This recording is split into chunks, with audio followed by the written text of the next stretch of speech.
نہ تو عمر نے اپنی نگاہ نیچی کی اور پھر سر اٹھایا اور کہا اللہ کے نبی اب ہمارے نزدیک آپ ہماری جان سے بھی زیادہ محبوب ہو گئے. تو کہا کہ اب جا کر تمہارا ایمان مکمل ہوا. سوال یہ ہے کہ محبت کی وجہ کیا بنتی ہے؟ محبت کن بنیادوں پر کی جاتی ہے؟ محبت کے ریزن اور کارن کتنے ہوتے ہیں؟ اس میں سے ایک مال ہے، ایک جمال ہے، ایک حسب و نسب ہے. انسان کسی مالدار سے اس لیے محبت کرتا ہے کہ اس سے مل کے رہیں گے تو کچھ مال مل جائے گا. تو اگر مال کی بنیاد پر محبت کی جائے تو اس روئے زمین پر سب سے بڑا مالدار ہمارے اور آپ کے آقا جناب نبی کریم صلی اللہ علیہ وسلم کی ذات ہے. حضرت نبی فرمایا اللہ تعالیٰ نے آپ کو آفر دیا تھا اے نبی اگر آپ کہیں تو عرب کے ریگستان کو آپ کے لیے سونا بنا دیتا ہوں. اور عرب میں ریگستان کے علاوہ، پتھروں کے علاوہ، سنگریزوں کے علاوہ ہے ہی کچھ نہیں. جس آدمی کے لیے پوری سرزمین کو سونا بنا دیا جائے اس آدمی سے بڑا کوئی مالدار ہو سکتا ہے؟ تو اگر مالداری بنیاد ہو محبت کی تو ہمارے آقا سب سے پہلے مستحق ہیں کہ آپ سے سب سے زیادہ محبت کی جائے. آئیے زمانے خوبصورتی پر اگر خوبصورتی بنیاد پہ کوئی انسان بڑا خوبصورت ہے اس سے محبت ہو جاتی ہے، ہو سکتا ہے ہو جائے. اگر خوبصورتی پہ آتے ہیں تو آقا علیہ السلام سے خوبصورت اس دنیا میں کوئی نہیں پیدا ہوا. شاعر اسلام حسان ابن ثابت رضی اللہ عنہ فرماتے ہیں وَأَحْسَنَ مِنْكَ لَمْ تَرَ قَطُّ عَيْنِي وَأَجْمَلَ مِنْكَ لَمْ تَلِدِ النِّسَاءُ خُلِقْتَ مُبَرَّأً مِنْ كُلِّ عَيْبٍ كَأَنَّكَ قَدْ خُلِقْتَ كَمَا تَشَاءُ.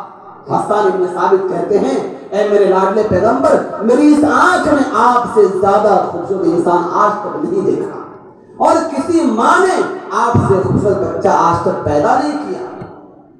آپ تمام عیوب ظاہری اور باطنی سے پاک پیدا کیے گئے. آپ ایسے پیدا کیے گئے جیسا کہ رب سے ڈیمانڈ کیا تھا اللہ مجھے ایسا بنائیے. ہم میں سے کسی کو اللہ اگر آفر دے دے کہ بتاؤ تم کو میں کیسا بناؤں تو کیا کہیں گے ہم؟ بھائی جنت میں ملے گا، جنت میں یہ سسٹم چلے گا، وہاں پہ فیس مارکیٹ لگے گا. آج تو لوگ بیوٹی پارلر میں جا کے بندر بن کے چلے آتے ہیں. بال لال پیڑا ہلا کر پتہ نہیں کتنے کروڑ لوگ بال کرا رہے ہیں. پیچھے سے صفا چٹ بندر کر کاٹ لیتے ہیں اور فیشن بتاتے ہیں. یہ لعنت ہے، ایسے بال پر لعنت ہے اللہ کے نبی کی، فرشتوں کی لعنت ہے. تو یہ جنت میں نظام بنے گا، وہاں بیوٹی پارلر لگے گا، وہاں پورے فیس لگیں گے، وہاں انسان چہرے خرید سکتا ہے. جیسا چہرہ دیکھے گا ویسا بننا چاہے تو انسان خرید سکتا ہے. لیکن اگر مان لیجئے اگر دنیا میں کسی انسان کو اللہ کہتے کہ بتاؤ تم کو کیسا بناؤں تو کیا کہیں گے ایمانداری سے؟ ہم تو یہ کہیں گے کہ اللہ ہم کو ایسا بنا کہ دنیا میں کوئی میرے جیسا نہ ہو. حسان ابن ثابت کہتے ہیں نبی آپ تو ایسے پیدا کیے جیسا کہ آپ نے رب سے ڈیمانڈ کیا تھا اللہ مجھے ایسا بنائیے. اما عائشہ صدیقہ رضی اللہ تعالیٰ عنہ فرماتی ہے گھر کے اندھیرے کمرے میں ہوتی اللہ کے نبی آتے ایسی روشنی پھیلتی سوئی میں دھاگا ڈال دیتی. آج ہمارے اخلاق کا عالم یہ ہے. حضرت فرما رہے تھے ہم اپنے گھروں میں کیا برتاؤ کرتے ہیں اپنے گھر والوں کے ساتھ کہ اگر گھر میں روشنی بھی ہو صاحب گھر میں داخل کا ایسا ڈر ہوتا ہے عورتوں پہ کہ سوئی میں دھاگا کے ہاتھ سے برتن ٹوٹ جاتے ہیں جلات چلا. یہ ہمارے اخلاق کا عالم ہے. اما عائشہ صدیقہ فرماتی ہیں کہ یوسف علیہ السلام کو مصر کے عورتوں نے دیکھ کر اپنی انگلیاں کاٹی تھی. لو رأینا حبیبی لقطعنا قلوبہن اگر میرے حبیب کو دیکھتی تو اپنے کلیجے کاٹ لیتی. ایسا خوبصورت اللہ نے اپنے نبی کو بنایا تھا. اگر خوبصورتی کی بنیاد پر محبت ہو تو آقا علیہ السلام اس بات کا مستحق ہے کہ سب سے زیادہ نبی علیہ السلام سے محبت ہونی چاہیے. میرے بھائیوں اس لیے ہمیں چاہیے کہ ہم اپنی زندگی کا جو مقصد ہے وہ یہ بنا لیں کہ ہمارا ہر عمل ہمارا ہر کام اپنے لاڈلے پیغمبر جناب نبی کریم صلی اللہ علیہ وسلم کے سنت کے مطابق. پھر زندگی میں ایک انقلاب برپا ہوگا. آج اولاد ماں باپ کی نافرمان ہو گئی اور ہر گھر میں شکایت ہے. بات زیادہ نہیں کریں گے حضرت نے پہلے ہی کہا دیا کہ بات زیادہ ہو اور عمل کم ہو تو اس بات کا کوئی فائدہ نہیں. بات تھوڑی سی ہو عمل زیادہ ہو تو زیادہ بہتر ہے. تو حضرت یہاں موجود ہیں ڈر رہا تھا حضرت کی توجہ سے کچھ بول پا رہا ہوں اللہ کا شکر ہے. آخر میں ایک بات میں بہت ہی اہم کہنے جا رہا ہوں ذرا غور سے سنیے. اس وقت ہر گھر کی شکایت ہے الا ماشاء اللہ میرا بیٹا نافرمان ہو گیا میری بیٹی نافرمان ہو گئی. ہر جگہ یہ شکایت ہے. کیا پڑھے لکھے، کیا ان پڑھ، کیا بڑے، کیا چھوٹے، کیا غریب، کیا امیر، سب کے گھر کی یہی حالت ہے۔ تو کیا صرف بچوں پر ہی ماں باپ کے حقوق ہیں؟ عام طور سے ماں باپ یہ سمجھتے ہیں کہ ہمارے ماں سمجھتی ہے میرے پاؤں کے نیچے جنت ہے، اور باپ سمجھتا ہے میں جنت کا دروازہ ہوں، اگر تم مجھے نہیں مانا تو ہم جنت کے دروازے پہ کھڑے جائیں گے، تم کو روک دیں گے آنے سے۔ ہر ایک باپ ماں کو یہ تمنا ہے کہ میرا بیٹا فرما بردار ہو، میری بات مانے، میرا کہا مانے۔ کیا ہم نے اپنے حقوق ادا کیے؟ آج میں ماں باپ کے حقوق بیان نہیں کروں گا، آخر میں ایک واقعہ سنا دوں گا تاکہ بچے یہ نہ سمجھے کہ بس کرو آئیے مزہ آ گیا، ماں باپ کو کچھ نہ کرو، اپنا حق ادا کر لو۔ کیا ہم نے اپنے بچوں کے حقوق ادا کیے؟ حضرت عمر فاروق رضی اللہ تعالیٰ کا عدل و انصاف بڑا مشہور تھا، بڑے انصاف پرور بادشاہ، امیر المومنین، اور بڑے ہی جلیل القدر صحابی۔ اللہ کے نبی نے آپ کو فضیلت میں فرمایا لو کان بعدی نبی لکان عمر بن الخطاب، اگر میرے بعد کوئی نبی ہو سکتا تھا، اب نبوت کا دروازہ بند ہو گیا، روئے زمین پر کوئی نبی نہیں آ سکتا، لیکن اگر کوئی آ سکتا تھا تو عمر کے اندر یہ صلاحیت تھی کہ ان کو نبی بنایا جاتا۔ وہ عمر فاروق کے پاس ایک آدمی آئے، ایک والد صاحب آئے اور آ کر کہا کہ میرا بیٹا مجھے بہت مارتا ہے، اگر ہم ہوتے تو بیٹا کو بلا کر بیچارہ ہاتھ لگاتے اور کہتے جاؤ ابا کا خیال کرنا۔ وہ عمر تھے، وہ بغیر دونوں کی بات سنے کوئی فیصلہ نہیں کرتے تھے۔ کہا کہ ٹھیک ہے، تم نے شکایت کی کہ تمہارے بیٹے نے تمہیں مارا ہے، تمہیں گالی دیتا ہے، تم اپنے بیٹے کو بلاؤ، اس سے بھی ذرا پوچھے مسئلہ کیا ہے۔ بیٹا کو لایا گیا، بیٹا سے پوچھا کیا تم اپنے والد کو مارتے ہو، کیا ان کو گالی دیتے ہو؟ کہا ہاں۔ کہا کیوں ایسا کرتے ہو؟ اس بیٹے نے کہا کہ حضرت اس سے پہلے کہ میں جواب دوں، پہلے آپ یہ بتائیے کیا صرف ماں باپ کے حقوق ہمارے اوپر ہے، ہمارا کچھ حق ماں باپ پہ نہیں ہے؟ کہا کہ ضرور ہے۔ کہا کیا ہمارا حق ہے؟ حضرت عمر فاروق رضی اللہ عنہ نے کہا کہ تمہارا حق یہ ہے کہ تمہاری پرورش تمہارے والد بالکل شریعت کے مطابق کریں، اور اس طرح سے کہ اگر کوئی آدمی اپنی شادی کرنا چاہے تو نیک عورت سے شادی کرے، پھر جب بچہ ہو تو اس کا اچھا نام رکھے، 7ویں دن اس کا عقیقہ کر دے، اس کو صحیح تعلیم دے، جب اس کے شادی کا وقت آئے تو اچھے گھر میں شادی کرے، اور یہ سب حقوق ان کو بتائے۔ اس لڑکے نے جواب دیا کہ حضرت میرے والد نے جس عورت سے شادی کی وہ عورت مجوسیہ ہے۔ مجوسیہ مطلب جو لوگ آگ کی پوجا کرتے ہیں ان کو مجوسی کہتے ہیں۔ میرے والد نے ایک مجوسیہ عورت سے شادی کی جو فاحشہ تھی۔ اس کے بعد جب میں پیدا ہوا تو میرا نام میرے باپ نے جولن رکھا، اور جولن کے معنی آتے ہیں پاخانہ کا کیڑا، نعوذ باللہ۔ جب یہ بات ہے تو عمر نے سنا تو کہا کہ دور ہو جانے یہاں سے، نعوذ باللہ۔ اب تم کیسے امید کرتے ہو کہ تمہارا بیٹا تمہارے ساتھ اچھا برتاؤ کرے اور تمہارے ساتھ اچھا اخلاق سے پیش آئے؟ اس سے پتہ چلتا ہے کہ حقوق دونوں کے ہیں۔ جس طرح سے ماں باپ کے حقوق بچوں پر ہیں تو بچوں کے حقوق بھی ماں باپ پر ہیں۔ وہ حق کیا ہے تفصیل سے بتاتا ہوں آپ کو۔ سب سے پہلا حق یہ ہے، آج ابھی ایک نئی رپورٹ آئی ہے، یورپ کی بات چھوڑ دیجئے، اپنے انڈیا میں بھی ساؤتھ وغیرہ میں، بنگلور میں ایسے یونیورسٹیز اور کالج کھول دیے گئے ہیں جہاں پر بچے کے پیدائش سے 6 مہینہ پہلے بچوں کا ایڈمیشن ہو رہا ہے۔ یہ ذرا تعجب ہوگا آپ لوگوں کو، نئی بات سنیں گے۔ بھائی ایک تو ہوتا ہے کہ بھائی ہم لوگ پلے گروپ میں بچوں کو بھیجتے ہیں، 3 سال کا 4 سال کا بچہ ہوا انگلش میڈیم اسکول میں، اس کو بیگ لاد دیے، 4 کیجی کا بچہ 5 کیجی کا بیگ لاد کے اس بھائی اٹھا کے بھیج دیے۔ پیسہ ہے نا بھائی، اب وہاں پر جو بھی سکھائے اس کو اس سے کیا مطلب ہے؟ کسی ماں باپ کو خبر نہیں ہے۔ وہاں نبی دیوس پہ چراغ جلوا دے یا کچھ بھی کرا دے، ہمیں کوئی پرواہ نہیں ہے، بس جائے بچہ گھر سے چل جائے، ہمیں سکون مل جائے۔ کہتے یہ ہیں کہ اب تو صورتحال یہ ہے کہ بچے کے پیدائش سے تقریباً 6 مہینہ پہلے بچوں کا ایڈمیشن ہو رہا ہے۔ آپ کہیں گے یہ کیسے ہو سکتا ہے؟ ممکن ہی نہیں ہے۔ ممکن ہے کیسے؟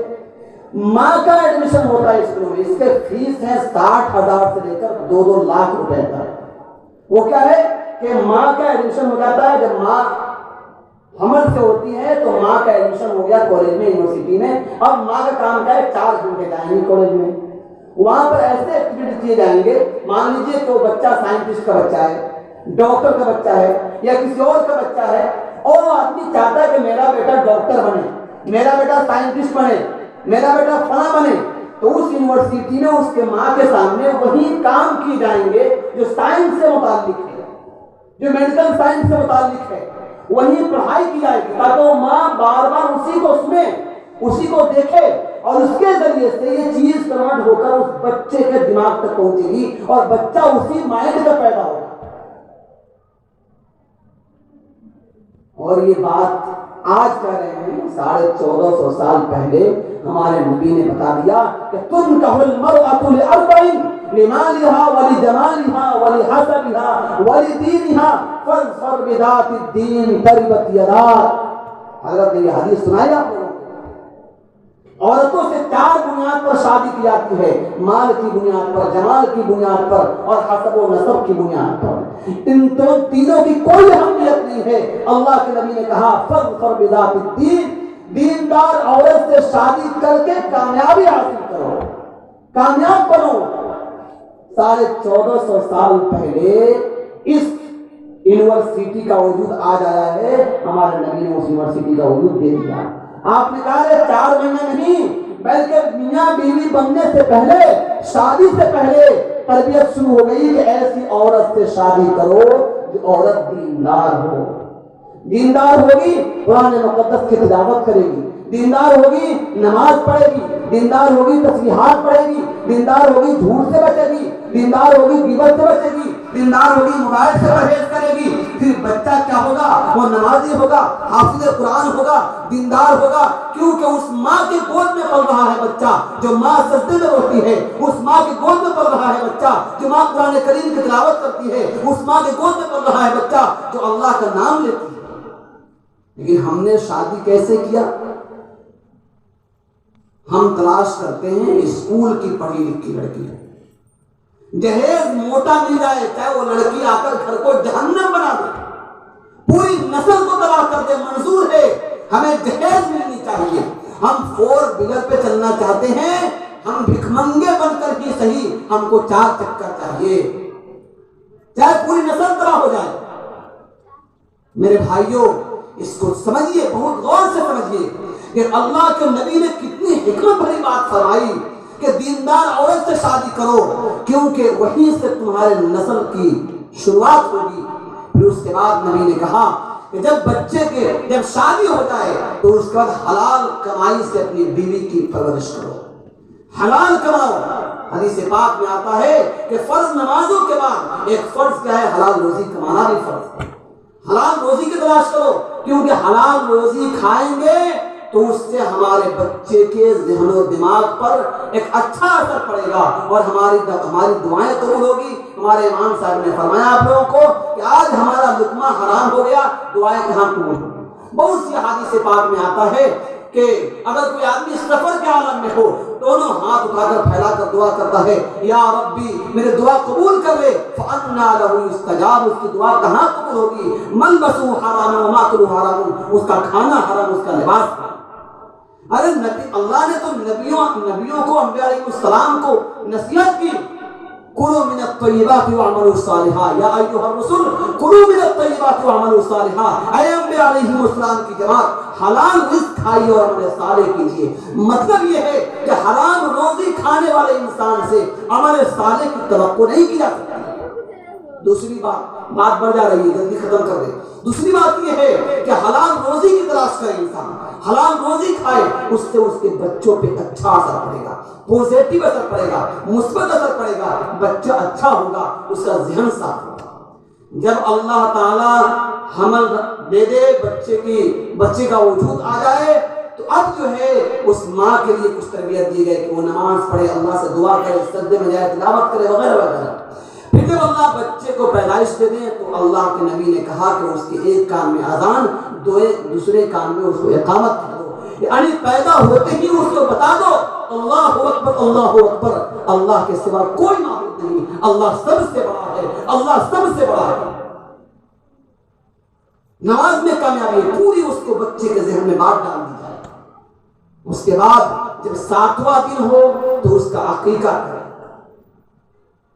ایک حدیث میں آتا ہے کہ جس بچے کا عقیقہ نہ کیا جائے وہ بچہ اپنے والدین کے لیے سفارشی نہیں بنے گا۔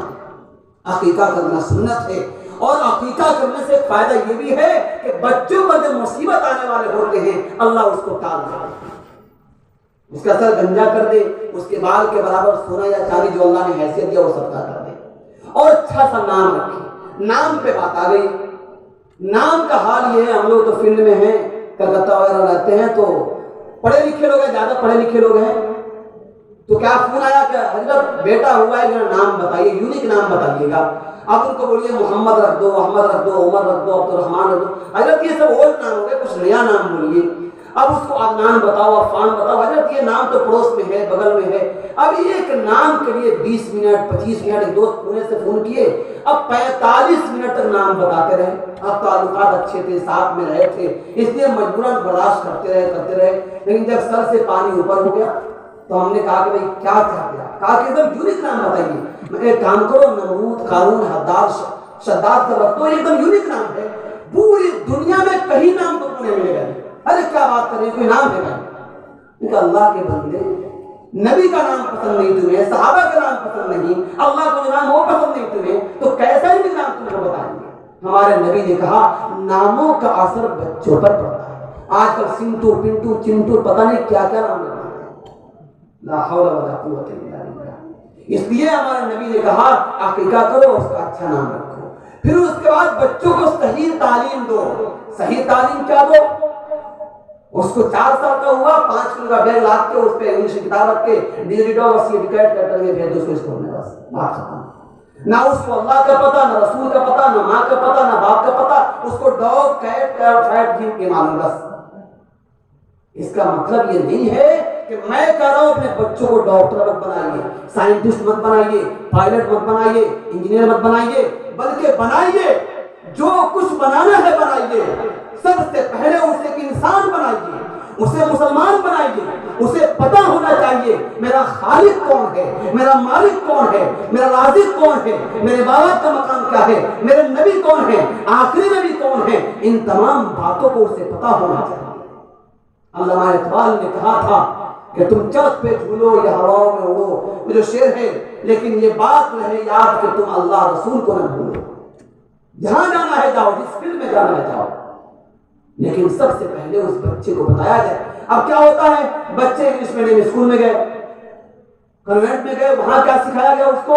بیٹا جب تم بڑے ہو جانا، جوان بننا، تو جب تم بڑے ہو جاؤ، ماں باپ بوڑھے ہو جائیں، تو اپنے ماں باپ کو اولڈ ایج ہوم میں ڈال دینا، ورد آشرم میں ڈال دینا، کیونکہ تمہارے پرسنل زندگی میں، تمہاری نجی زندگی میں تمہارے ماں باپ بہت دخل اندازی کریں گے، انٹرفیئر کریں گے، اس لیے ان کو اولڈ ایج سینٹروں میں ڈال دو، ورد آشرم میں ڈال دینا۔ یہ وہاں سکھایا جاتا ہے، اور پھر امید کرتے ہیں ہمارا بیٹا ڈاکٹر بن کے آئے گا تو ہماری عزت کرے گا۔ جبکہ آپ مکتب میں پڑھائیے، قرآن مقدس پڑھائیے، تو قرآن مقدس نے ماں باپ کے بارے میں کہا وَلَا تَقُلْ لَهُمَا أُفٍّ وَلَا تَنْهَرْهُمَا، کہ اپنے ماں باپ کو اف تک مت کہو، اگر اف کہہ دو گے تمہاری زندگی تباہ ہو جائے گی، ان کو جھڑکو مت۔ نبی نے کہا باپ جنت کا دروازہ ہے، ماں کے قدموں کے نیچے جنت ہے۔ یہ شروع میں اس کو سکھا دیجیے، شروع میں اس کو یہ بتا دیجیے، جب یہ اس کے مائنڈ میں سیٹ ہو جائے گا کہ ماں باپ کا مقام بہت ہے، اللہ ہمارے خالق و مالک ہیں، اور اس کے بعد نبی ہمارے محمد رسول اللہ آخری نبی ہیں، یہ بات جب ذہن میں بیٹھ جائے، حلال و حرام سمجھ لے، پھر آپ دنیا کی تعلیم دیجیے، جتنا آگے بڑھا سکتے ہیں بڑھائیے اسے، کوئی نہیں روکتا ہے، اسلام منع نہیں کرتا ہے۔ قرآن مقدس کی پہلی آیت، یہ پہلی آیت نازل ہوئی ہے، اقرأ باسم ربک الذی خلق، وہاں پر اللہ نے ایجوکیشن سے شروع کیا، تعلیم سے شروع کیا۔ اسلام تعلیم کے بارے میں ہمت افزائی کرتا ہے، حوصلہ افزائی کرتا ہے، حکم دیتا ہے، پڑھو، کیا پڑھو؟ اقرأ ما تنفع الناس، پڑھو اور ہر وہ چیز جس سے انسانیت کو فائدہ ہو، ہیومن بینگ کو فائدہ ہو، انسانیت پنپے تمہارے اندر۔ ہم درد بن کے درد نہ بانٹا تو کیا جیے، ہم درد بن کے درد نہ بانٹا تو کیا جیے، کچھ درد بھی چاہیے انسان کے لیے، مرنا بھلا ہے اس کا جو اپنے لیے جیے، جیتا ہے وہ جو مر چکا ہو غیر کے لیے۔ انسان موبائل میں سیلفی کھینچتے کھینچتے سیلفش ہو گیا۔ اب کہیں ایکسیڈنٹ ہوتا ہے، پہلے لوگ دوڑتے تھے اس کو بچانے کے لیے، اب لوگ موبائل میں ویڈیو بناتے ہیں۔ یہ سیلفی کا نتیجہ ہے کہ انسان سیلفش ہو گیا۔ ہمارے بچوں کو نہیں سکھایا گیا ہیومینٹی کا ہوتا ہے، انسانیت کا ہوتا ہے، مانوتا کا ہوتا ہے۔ ان بچوں کو ہم نے سکھایا نہیں، اور یہ سکھائے گا اسلام، یہ سکھائے گا قرآن، یہ سکھائیں گے محمد رسول اللہ، کیونکہ قرآن مقدس نے کہا وَيُؤْثِرُونَ عَلَىٰ أَنفُسِهِمْ وَلَوْ كَانَ بِهِمْ خَصَاصَةٌ۔ صحابہ کرام کے اعمال کا حال یہ تھا، خود پیٹ پہ پتھر باندھ کے پڑوسی کو کھلاتے تھے پہلے کھانا، خود جنگ میں پیاس کی شدت سے مر جاتے ہیں لیکن دوسرے بھائی کو پانی آگے بڑھا دیتے ہیں۔ یہ انسانیت کون سکھائے گا؟ قرآن مقدس سکھائے گا۔ اس لیے اپنے بچوں کو صحیح تعلیم و تربیت دیجیے، قرآن و حدیث کی تعلیم و تربیت دیجیے۔ اپنے ماں باپ اور بچوں سے میں کہوں گا جوان ہیں، یہ نہ سمجھے کہ اگر ہمارے ماں باپ نے غلطی کیا، ان کو معلوم نہیں تھا، انہوں نے ہمیں صحیح تعلیم نہیں دی، قرآن و حدیث کی تعلیم نہیں دی، ڈاکٹر بنا کے، اس کا مطلب یہ نہیں ہے کہ کل سے ہم مارنا شروع کر دیں، آج سے آپ کو پرمیشن دے کے جائیں۔ اگر آپ اپنی زندگی سنوارنا چاہتے ہیں، ایک واقعہ بیان کرتے ہیں، دو واقعہ۔ ایک واقعہ، جو لوگ ماں باپ کی خدمت کریں گے ان کا کیا ہوگا، اور جو خدمت نہیں کریں گے ان کا کیا ہوگا۔ دو واقعہ بیان کرتے ہیں۔ موسیٰ علیہ السلام کا نام آپ لوگ سنے ہوں گے، قرآن مقدس کا شاید ہی کوئی پارہ ہو جہاں پہ موسیٰ علیہ السلام نہ ہو۔ کریم اللہ لقب تھا ان کا، اللہ سے بات کرتے تھے۔ ایک واقعہ لکھا ہے کہ موسیٰ علیہ السلام کے پاس ایک ملنے ایک آدمی آیا۔ موسیٰ علیہ السلام نے پوچھا اللہ سے، اللہ جنت میں میرا ساتھی کون ہوگا؟ حضرت موسیٰ سے اللہ نے کہا کہ دیکھو فلاں کسائی جو ہے وہ تمہارا جنت میں ساتھی ہوگا۔ بڑا تعجب، میں نبی اور کسائی میرا جنت میں ساتھی، جو عجیب بات کر رہی ہے۔ کہاں ملے گا؟ کہا کہ فلاں بازار میں جاؤ، وہاں تم کو ملاقات ہوگی۔ یہ گئے، علامت اللہ نے بتا دی، گئے وہاں پر دیکھا ایک کسائی گوشت کاٹتا ہے۔ آپ گئے، کھڑے ہوئے، پہچانتا نہیں تھا۔ آپ نے کہا بھائی میں آپ کے مہمان رہنا چاہتا ہوں۔ کہا کہ ٹھیک ہے میرے گھر پہ تشریف لے چلیے۔ وہ اپنا دکان بند کیا، گھر لے کر آیا، لا کے کونے میں بٹھا دیا، اور اس کے بعد ایک کونے میں گیا، وہاں ایک بوڑھی عورت سو رہی تھی۔ ان کو اس کسائی نے اس عورت کو اپنے ہاتھ میں اٹھایا، گود میں رکھا، بالکل بوڑھی ہو گئی تھی، ان کا منہ صاف کیا، اس کے بعد کچھ کھانا تیار کیا، کھانا کو نرم کر کے اس کو کھلایا۔ جب کھلا دیا تو اس بوڑھی عورت نے کچھ دعا دی، حضرت موسیٰ سن نہ سکے۔ جو نوجوان وہاں سے آیا تو موسیٰ نے کہا یہ کون عورت ہے؟ کہا کہ وہ میری ماں ہے، اور میرا نظام ہے کہ میں صبح جاتا ہوں تو ماں کو پہلے کھلا کے جاتا ہوں، آتا ہوں تو پہلے ماں کو کھلاتا ہوں، پھر اپنے والدوں کو سوچتا ہوں۔ اچھا جب تم کھلا دیے ماں کو تو ماں نے کیا دعا دی؟ کہا کہ میری ماں جب بھی میں کھلاتا ہوں دعا دیتی ہے میرے بیٹے جاؤ اللہ تعالیٰ تمہیں جنت میں موسیٰ کا ساتھی بنائے۔ ایک ماں کی دعا نے کسائی کو جنت میں نبی کا ساتھی بنا دیا۔ لیکن اگر اسی ماں باپ کی نافرمانی ہوگی اور انہی ماں باپ کو ستایا جائے گا تو زندگی جہنم بن جائے گی۔ پڑوسی ملک کے بہت بڑے عالم ہیں، انہوں نے ایک واقعہ بیان کیا کہ میں اپنے روڈ پہ شوہرا پہ تیزی سے رات کو 10 بجے جا رہا تھا گاڑی سے، ایک نوجوان روڈ پہ کھڑا چلا رہا ہے زور سے، میں نے آواز سنی لیکن گاڑی نہیں رکا، محسوس ہو کے بدماش ہو کر گاڑی آگے بڑھا دیا۔ پھر خیال آیا کہ بھائی کوئی پریشان حال ہوگا، چلو پلٹا کر پوچھتے کیا ہے۔ کہتے ہیں گاڑی پیچھے کر کے لایا، نوجوان کو دیکھا وہ چیخ رہا ہے، گدھے کی طرح چلا رہا ہے۔ پوچھا بھائی مسئلہ کیا تمہارا؟ کہتا ہے دیکھو یہ جو بلڈنگیں ہیں روڈ کنارے پر ہماری بلڈنگ ہے۔ کہتا بلڈنگ ہے تمہاری ہے، رات کو 10 بج رہے ہیں، تم یہاں کیوں چلا رہے ہو؟ جاؤ آرام کرو۔ کہا کہ آرام چھن چکا ہے، زندگی جہنم بن گئی ہے۔ کہا ماجرا کیا ہے؟ کہا کہ میرا پیر دیکھیے۔ پیر اٹھایا تو دیکھا اس کے پیر کے تلوے میں ایک چھوٹا سا زخم ہے۔ حضرت دیکھا معمولی زخم ہے، دوا کھا لو ٹھیک رہے گا۔ کہا کہ دوا کی بات کرتے ہیں، میں نے دنیا کے بڑے بڑے ڈاکٹروں سے ملاقات کیا، اس کا کوئی علاج نہیں ہے۔ ڈاکٹر کہتے اس کا علاج نہیں ہے، درد اتنا ہے کہ کوئی آرے سے ہم کو چیر دے، گولی مار کے اس کو برداشت کر سکتا ہوں، زخم برداشت نہیں ہو رہا ہم سے۔